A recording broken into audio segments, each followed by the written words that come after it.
Ladies and gentlemen, boys and girls, tankers of all ages, Sir Harry here again with another user-friendly video where I'm going to feature a mid-tier tank that's relatively easy for less experienced players to play, but is on a tech tree line that actually goes somewhere you want to go. It has great higher tier tanks. And I kind of let the cat out of the bag a little bit during my M3 Lee Unlovables video.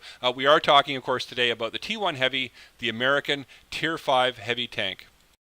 Now, I probably could have done this video on the T1's big brother, the M6 heavy tank, which is the Tier 6 American heavy, but because that gets into Tier 8 battles, it can be a little difficult to figure out. Sometimes you're facing some pretty big, scary opponents if you're bottom tier. You've got IS-3s and IS-6s and ISU-152s and Rheinmetall Borsigs, all these amazing heavy tanks and tank destroyers that have really, really strong, powerful guns that can absolutely tear you to shreds. The T1, of course, you're going to encounter first anyway in the American tech tree, and as a starter heavy, it's very capable. It's a very strong all-round performer. It's got decent armor, decent mobility, a really good gun, and it's a great way to learn how to play heavy tanks. So we'll start by talking about the gun, and to me that's one of the strongest aspects of this tank. It's got a super high rate of fire for a heavy tank. It fires 16.67 rounds per minute. That's about a 3.5 second reload, and that'll be faster if you put a gun rammer and you have a really skilled crew on your tank. Penetration's really good, 128 with AP rounds, 177 with APCR, and both of those rounds do 115 damage. You can see the rate of fire here. I'm up against an American T67, a Tier 5 TD that's known for its very high rate of fire. We exchange shots, and I actually get the reload in first. I'm able to take him out before he can do any more damage to me. The gun on this thing is amazing for its tier. It's competitive at Tier 6. Tier 7, you may start to struggle, of course, especially when you come up against heavily armored tanks like the T29, some of the more heavily armored TDs and so on. But you can see it's actually able to duel pretty effectively even with Tier 6 mediums. And the speed of this tank, the mobility is really good, and it allows you to keep up with your mediums in at least a supporting role. So if you're in a Tier 7 battle, you don't want to go head-to-head with all the big, scary Tier 7 heavies. You can roll with your mediums. You've got a 35 km/h forward speed, only 10 in reverse, so that comes into it, I guess, if you're playing ridge lines. It does have very good gun depression, and it's got a 16.45 horsepower per ton specific power. So that, again, allows you to get up to speed quickly, better than a lot of its competitors for the other Tier 5 heavies, as we'll see in a little bit. And again, if you're bottom tier, mid tier, you can roll with the mediums, and you can play that supporting role, putting that high rate of fire to use, and you're able to really maybe come up in a place where the enemy mediums aren't expecting a heavy tank to appear, and that can cause some consternation. And oh wait, just want to watch this there. Bye Grilla. Yeah, you can fire, but you're not going to do anything. There we go. Why waste a few credits on an artillery when I can just send him for a swim? So back to the T1 Heavy. Again, the mobility is really strong as well, and it's a lot better than any of its competing Tier 5 heavy tanks. Just, again, a good, solid all-round tank. We're going to take a detailed look at the armor in a minute, but the base stats are 95 hull armor in the front, 52 in the side, 46 in the rear. The turret armor, 101 on the front, 82 in the side, 82 in the rear. So it's pretty well armored. You can see it's pretty flat, though, and when we get to the tanks.gg armor profiles, you'll see there are some things you have to consider. View range isn't bad, 330. It's not a terrible idea to throw binos on this. You see I run vents and a gun rammer, but I put the binos on there, again, if I'm working ridge lines, if I'm bottom tier, I can play that supporting role, extend my view range, and help my team out without necessarily being able to go up and brawl with the big boys. So the tech tree, you can see here that the M3 Lee, which we all remember from my Unlovables video, leads into the T1 Heavy. So you have to play the Lee to get to this. It goes to the M6, which is a very similar tank, just one tier higher, a little more capable, and then the T29, which is one of the best tanks of any class for its tier in the game. It is borderline OP at Tier 7. It's just a great all-round tank. The T32 at Tier 8 is a pretty good tank. The gun lets it down a little bit, though. You do have to fire some premium rounds occasionally. You will have trouble penetrating some shots, but it's got great gun depression and a very, very well-armed turret front, so you can play ridge lines and bounce a lot of stuff from Tier 9s and even the occasional Tier 10 in the T32. The M103 at Tier 9 is probably the weak link in this whole chain of heavy tanks. It's got a pretty good gun, but a very slow reload, very well armored turret like the T32, but the hull may as well be made of cardboard. When you get up into Tier 9 and 10 battles, if you expose your hull to anything, it's not going to stop any kind of penetrations. It's very weak. So to me, the M103 is probably the weakest of that whole heavy tank line. And then you get to the T110E5, which is basically one of the strongest Tier 10 heavy tanks. A lot of people play it. Yeah, Quickie Baby just did actually a really great little bit on whether or not it's borderline overpowered. It is a super strong tank, and it's a great Tier 10 to aim for. It potentially is one of your first Tier 10s if you want to run this whole line. We'll talk quickly about modules and equipment. As I mentioned, I like to run vents, rammer, and binos. Unfortunately, until you unlock the top suspension, you're only able to mount one piece of equipment. And so I'd recommend the rammer if you can only do one. You can also mount that middle engine, but you are unable to mount the top turret or the top gun until you've unlocked the tracks. So unfortunately, you're going to have to spend the XP on the tracks relatively early on in your grind, but get the rammer on there as soon as you can to make that great rate of fire even better. So looking quickly at the armor in tanks.gg, you can see the lower glacis is only 44 millimeters, but it's pretty well angled, so your effective armor is about 74. The main part of the hull, 95 millimeters effective armor, so it's pretty vertical, but it does have a tiny slope, and that helps out a little bit. The upper part of the hull, which unfortunately is a very small percentage of the front profile, is actually sloped very well, 178 millimeters effective armor, 92 for the main part of the upper hull, and you can see that one little weak spot there, the driver's vision port, is a weak point on the front of this tank. 101 millimeters of turret armor on the front, and it's not sloped at all, it's vertical, so that's the effective armor there. And the cheeks are very bouncy if someone happens to miss the front of your turret. 205 millimeters of effective armor, but that would have to be a pretty lucky bounce for you. When we angle at about 20-25 degrees, this is a good side scraping angle. You can see the lower glacis and the front of the tank actually do get a bit of a buff, about 105 overall for the front of the tank. So pretty good. You can start to bounce some tier 6 and 7 stuff. The front of the turret, 112, so it gets about a 10 millimeter boost there. The side of the turret, 126, so not too bad for the side of a turret at this angle. And you can see the side of the hull about 103. So that's about your optimum side scraping angle. One great thing about this tank too, it has a big swath of spaced armor down the sides of the tracks, and the tracks themselves are actually quite large. They occupy a pretty good percentage of the profile of this tank, so your tracks can eat a lot of shots. Watch out though, there's that 45-degree angled cheek on the side of the front there, and that's only about 89 millimeters at this angle, so that might be the weak spot if you're side scraping. You can see though overall it's pretty big, pretty boxy, it's a big target, it's relatively easy to hit, and a lot of tanks are going to go after you if they have the choice of targets, because again you're just such a large, easy to hit target. So to demonstrate quickly how good the armor on the T1 Heavy can actually be, I'm in a Tier 6 battle on Live Oaks, and I'm up against an R44, and he's using one of the 90mm guns. Depending on which one, it has between 170 and 212 millimeters of penetration. So I adopt a side-scraping position, I get a shot into him, and you can see there he puts a shot into my tracks, no damage, doesn't even track me because of the angle I'm at. So that's a lot of pen to be able to overcome because of the tracks. Again, they occupy such a large percentage of the side profile of this tank. It's very easy for enemy tanks if you're side scraping to put one into your tracks. Here's a Churchill 7. You can see there I actually bounce. That wasn't a track shot. I bounced a relatively high pen gun on a Tier 6 heavy tank, and here's sort of the view. You can see there the shot bounces out as I back out from behind cover there at that very sharp angle. I'm probably at about 10 or 15 degrees here, and I'm able to hold my own against Tier 6 heavy tanks. So back to tanks.gg, and we're doing a bit of a tank compare with the main Tier 5 heavy tank rivals of the T1. And you can see first and foremost the DPM is just a hair under 2,000. That's pretty good. It's almost about the same as the KV-1, which I have equipped here with the 85mm gun. It's not as much as the KV-1S, but I put the 122mm gun on that. Very slow rate of fire, but a lot of alpha damage if you can penetrate. Much better than the BDR-1, the French Tier 5 heavy, and a little bit better than the Churchill 1, which does have a fast-firing 75mm gun.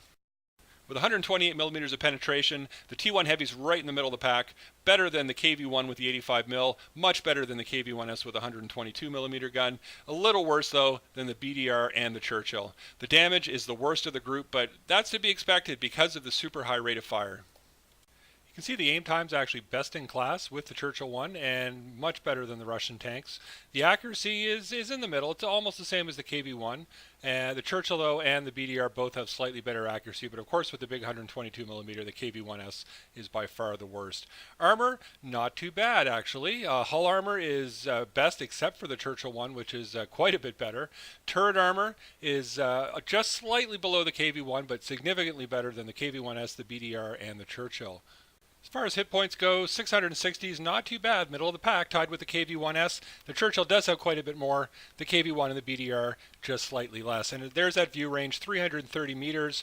The KV-1S and Churchill are slightly better. The KV-1 is atrocious at 310, and the BDR is not much better at 320. So throw some binos on this, add 25% to your view range when you're stationary, and you'll be able to take up a supporting role if you're in a higher tier battle.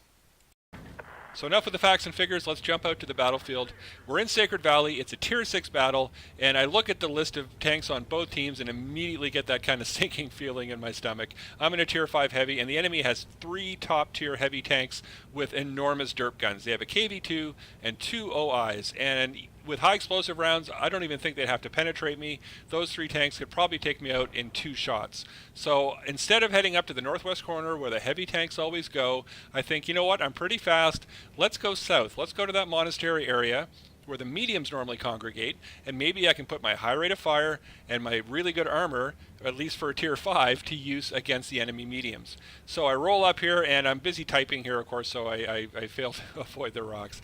But I drive up past our T-67, who's taken up an early spotting position to try to get us some intelligence on the enemy disposition, and I decide to push forward. I'm going to take the lead, I'm going to bully any mediums we run into, and I'm going to drive up to this rock face up here, and then pull out at about a 30 or 40 degree angle, again in the hopes that I might be able to bounce anything that we see. And first and foremost, we see a Crusader, great little tier 5 British light tank, but absolutely not the tank you want to be going head-to-head with a T1 heavy in.